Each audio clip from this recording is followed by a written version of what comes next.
Today we're going to start with a different thing. I'm assuming that you've done our shoulder movements and arm movements and the sitting and standing leg and back movements from previous programs. So today I'm going to answer a question. Here's the question. It's the most frequent question I get. People come to me and say, Dr. Wildman, what's the best exercise? What's the best exercise is an impossible question. This depends on what you want. Do you want more strength? Or maybe you feel you're not flexible enough. You'd like more flexibility. Or you might think, I don't know, I'm kind of a clumsy oaf. I trip and fall and blah, blah. Okay, maybe you need more coordination. So what if you put all three together in one exercise? Yeah, strength, flexibility, and coordination, all three can be improved, and in that improvement, you will improve your physical intelligence. That's what we're after, physical intelligence. So, simple thing. For an animal that's bipedal, as you are, right? We're all on 2 feet. I hope you're on 2 feet. Come standing if you aren't. Could you please reach down towards the floor? If you touch the floor, good, but you don't have to. Feel your way down. How do you get, let's take your right hand. Start with your right hand. And just go down towards the right foot as far as it feels that's comfortable. It might be just that far, a little past the knee. Right? But just go down, up and down, and see, maybe you can go a little further. Maybe there are movements you can do with your shoulders like this, and eventually maybe you could touch your foot. Ooh, and come back up.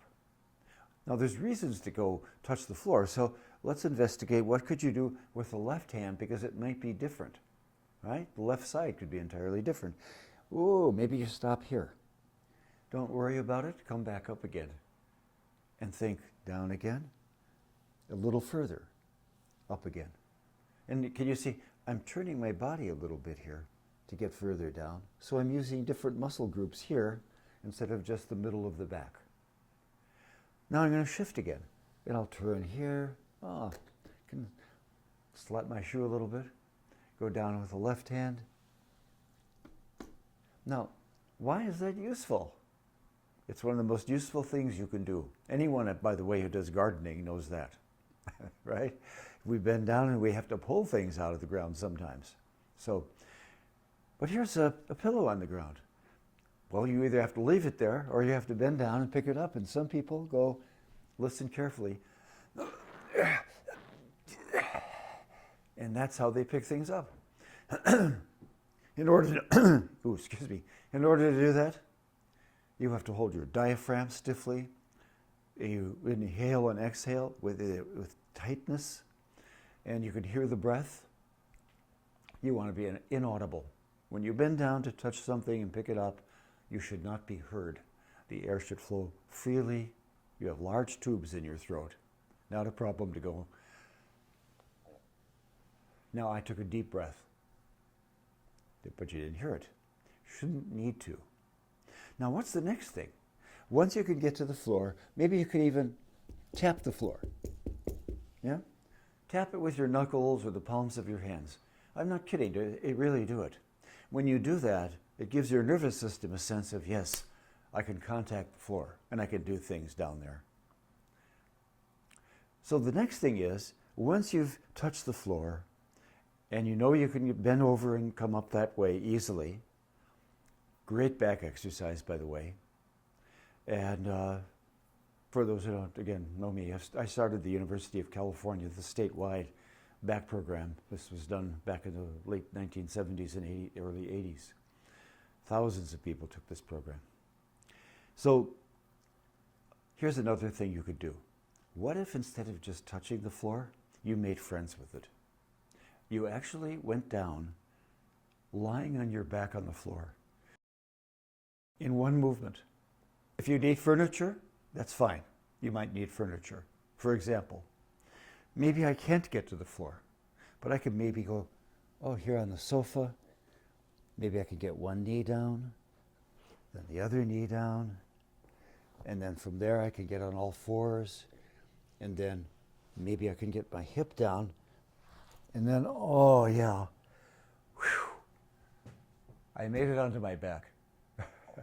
Now, the bigger problem might be getting up. So you'll have to think, how did I get down? Can I imagine reversing that? Well, that means you'd roll back exactly this way. You'd come up to all fours. You'd have a hand on the sofa, put up a foot, two hands on the sofa, two legs, and now, all the way up. Now, you might not need furniture if you did that every day. If you did that simple exercise of getting all the way down to the floor and all the way up every day, you will be stronger, more flexible, and more coordinated. Here's another way of doing it. Just simply get down, put your hands on the floor, put your knees on the floor. Oh, down you go. Ah. Up. Boom. Hands. Knuckles, perhaps? Yeah, on the knuckles. Feet come up and stand. Now, if you think that that's something just for young people, you should know a lot of young people have trouble with that. Here's what you want. You want to have a reversal of the movement. So you go down a particular way to get down on your back on the floor, and then you come up again. So at any point, if someone photographed you in a series of photographs, they couldn't tell, and you couldn't tell, were you going up or down.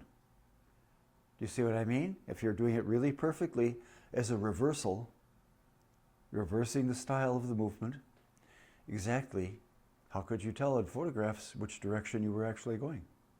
That would be ideal. Now, suggestion. Let's say you've gone with the help of furniture. You've done it without the furniture. Now, could you go down again, but this time, take a different direction altogether? Take a different way of doing it. For example, it might be that you go down and you start with your left hand on the floor, and you put your right knee down, just as for example. And you go down this way, and you might think, well, gee, the last time I went down, I rolled on to my left side, so maybe today I'll try the right side and see how that works.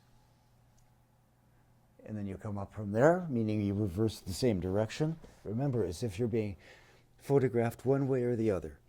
And up you go, and like so. Every day, it would be a wonderful thing to do.